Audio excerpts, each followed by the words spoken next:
بسم اللہ الرحمن الرحیم الصلاۃ والسلام علیکہ یا رسول اللہ وعلی آلہ واصحابہ یا حبیب اللہ۔ حضرات سامعین و ناظرین، پہلے یہ ویڈیو ملاحظہ فرمائیے۔ تہمت لگی، نخا نے تہمت لگائی، اور پھر جب وہ عورتوں میں بھی بات پھیل گئی کہ مجرم تو یوسف نہیں، مجرم تو زلیخا ہے، تو تھوڑی بدنامی ہونے لگی۔ تو انہوں نے یوسف علیہ السلام کو گدھے پہ بٹھا کے منہ کالا کر کے پورے شہر میں چکر لگوایا اور پیچھے اعلان کروایا، ھذا جزاء من اراد بسیدہ سوء، جو اپنے آقا سے برائی کرے اس کی یہ جزا ہے۔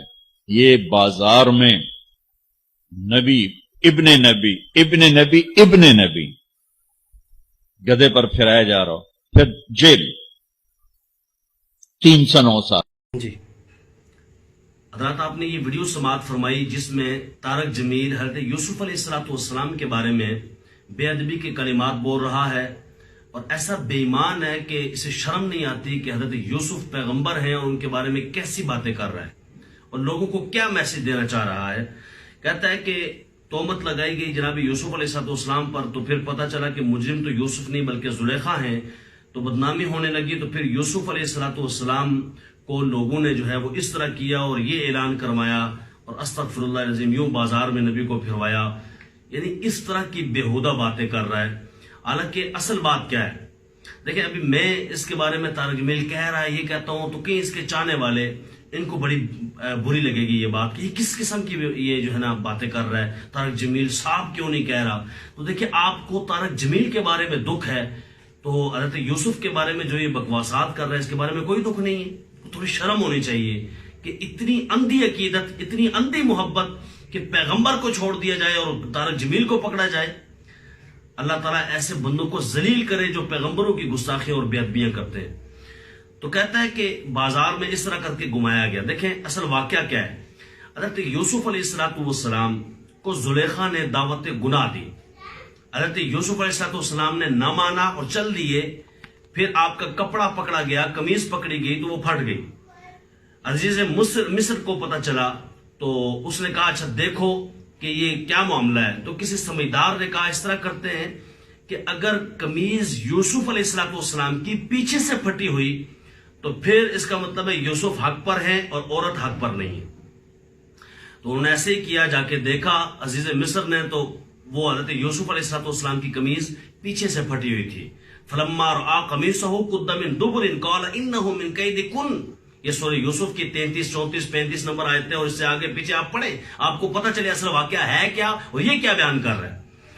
تو حضرت یوسف علیہ السلام کے بارے میں وہ کہنے لگا، عزیز مصر کہنے لگا کہ یہ سچا ہے، حق پر ہے، انہو من کیدکن، کہ تم عورتوں کا بڑا مکر ہے، اور ان کیدکن عظیم، تم بہت بڑا مکر کرنے والی عورتیں ہو۔ اب اس میں یوسف علیہ السلام کی شان بیان ہو رہی ہے کہ تنقیص کی جا رہی ہے، توہین کی جا رہی ہے، آپ بتائیں۔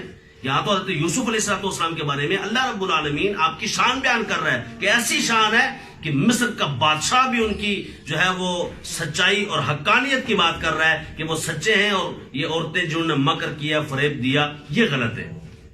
پھر آگے چلیے، جب یہ بات ہوئی عورتوں کو پتہ چلی تو عورتیں جمع ہوئیں، انہوں نے آپس میں ڈسکس کیا اور کہا کہ یہ زلیخا اس طرح ایک بندے پہ، یوسف پہ جو ہے وہ فدا ہو گئی ہے، ایک کیسی عورت ہے۔ تو جناب زلیخا کو جب پتہ چلا تو زلیخا نے ان کی دعوت رکھی، ان کو گھر بلایا، پھر ان کے لیے جو ہے وہ تکیے سجائے، ان کو بٹھایا، ان کے ہاتھ میں پھل دیے، چھریاں دیں، اور جب وہ عین اس وقت جب وہ پھل کاٹ رہی تھیں تو قرآن کہتا ہے قالت اخرج علیہن، کہ یوسف کو کہا ذرا پردہ ہٹا کے باہر آ جائیے، ذرا باہر آئیے۔ جب یوسف علیہ السلام ان کے سامنے آئے تو فلما رأینہ اکبرنہ وقطع ایدیہن، قرآن کہتا ہے کہ جب یوسف علیہ السلام کو عورتوں نے دیکھا تو انہوں نے جو ہے وہ بڑائی کے کلمات بولے، ان کی بڑائی کی پکار لگائی اور ہاتھ کاٹ دیے، ان کو پتہ بھی نہیں چلا، اور کہنے لگے قلنا حاشا للہ ما ھذا بشرا ان ھذا الا ملک کریم۔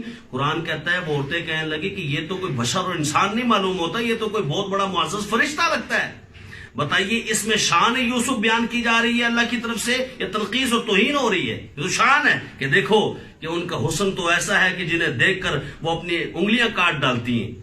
اور پھر یہ بھی اس سے پتہ چلا کہ جب حسن یوسف ایسا ہے تو حسن رسول کیسا ہوگا، حسن مصطفیٰ کیسا ہوگا. خالق نے تجھے ایسا طرحدار بنایا کہ یوسف کو تیرا طالب دیدار بنایا. پھر آگے جب زلیخا نے یہ دیکھا کہ انہوں نے ہاتھ کاٹ دیے تو عورتوں کو کہا یہی وہ بندہ ہے جس کے بارے میں جس کے پیچھے ہوں اور تم کہتی ہو مجھے تانا دیتی ہو. تم تانا کیوں دیتی ہو؟ یہ دیکھو نا اب کیا ہو گیا، تم نے تو اپنے ہاتھ کاٹ ڈالے. تو پھر حضرت یوسف علیہ السلام کے بارے میں جب یہ بات کی تو عورتوں نے بھی منانے کی کوشش کی جناب یوسف کو، لیکن حضرت یوسف علیہ السلام نہ مانے، وہ بھی فریفتہ ہو گئی. لیکن حضرت زلیخا نے کہا کہ اگر اس نے میری بات نہ مانی تو میں اسے قید میں ڈال دوں گی. یہ قرآن کا ذکر ہے. پھر جناب یوسف علیہ السلام نے سنا تو دعا کی، قال رب السجن احب الی مما يدعوننی الیہ، یا الہ العالمین میں پسند کرتا ہوں اس بات کو کہ مجھے قید خانے میں ڈال دیا جائے، جو یہ دعوت دے رہی ہیں اس کو میں قبول نہیں کرنا چاہتا.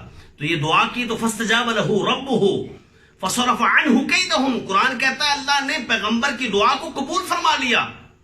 یہ دیکھیں یہ توہین ہو رہی ہے کہ تو آپ کی شان بیان ہو رہی ہے؟ تو شان بیان ہو رہی ہے کہ رب نے ان کی دعا قبول فرمائی. فصرف عنہ کیدہن، اور یوسف علیہ السلام کو ان عورتوں کے مکر سے جو ہے دور فرما دیا اور قید خانے میں یعنی جانا.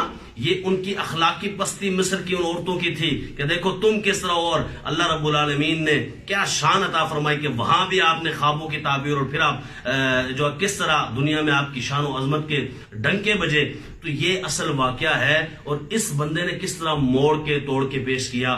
مختصر یہ کہ دیکھیں اگر کسی بندے نے کبھی کوئی چوری کی ہو، آپ نے دیکھا ہو کہ اس بندے نے چوری کی ہے، محلے میں اسے گدھے پر بٹھا کر گھمایا پھرایا گیا ہے، بعد میں اس نے توبہ کر لی ہو اور پھر وہ نیک بادشاہ بن گیا ہو، تو کیا بعد میں کبھی آپ تذکرہ کریں گے کہ یہ حضرت صاحب وہ ہیں کہ آج تو بڑی شان و شوکت والے ہیں لیکن ایک مرتبہ ان کو گدھے پہ بٹھایا گیا تھا؟ کبھی ذکر کریں گے اس طرح؟ نہیں کریں گے. تو پھر بتائیے یوسف علیہ السلام کا ذکر کیسے؟ اگر آپ کے بارے میں کوئی کہے کہ ہاں ابھی تو یہ بڑا اچھا ہے لیکن یوں کیا کرتا تھا، تو یہ کتنا بری بات ہے. اس کے پاس وینا ملک آئی، مہک ملک اور پتہ نہیں کون کون سی عورتیں اس کے پاس آتی ہیں، ٹھیک ہے. اور کبھی یہ اسپیچ کرتا ہے، کبھی تقریر کرتا ہے کہ جناب یہ وہ ہے جو کبھی ناچتی تھی، کبھی یوں ہوتا تھا. کیوں؟ کبھی ان کا دل دکھے گا. لیکن پیغمبر کا دل دکھتا ہے، دکھتا رہے، کسی اداکارہ کا نہ دکھے. حالانکہ اس میں بھی ایسی بات نہیں ہے کہ اداکار جو ہے وہ یہ جو ہیں اس کے پاس آتی ہیں بعد میں پھر ڈانس ڈوس کرتی ہیں، وہ اور ہیں اللہ کے ولی ہوتے ہیں کہ پھر وہ بعد میں رابعہ بصری بنتی ہیں، پھر کبھی وہ اس طرف نہیں آتی. اللہ تبارک و تعالی ہمیں سمجھ کے توفیق عطا فرمائے، بے ادبوں سے بے ادبی سے ہمیشہ محفوظ و ممنون فرمائے.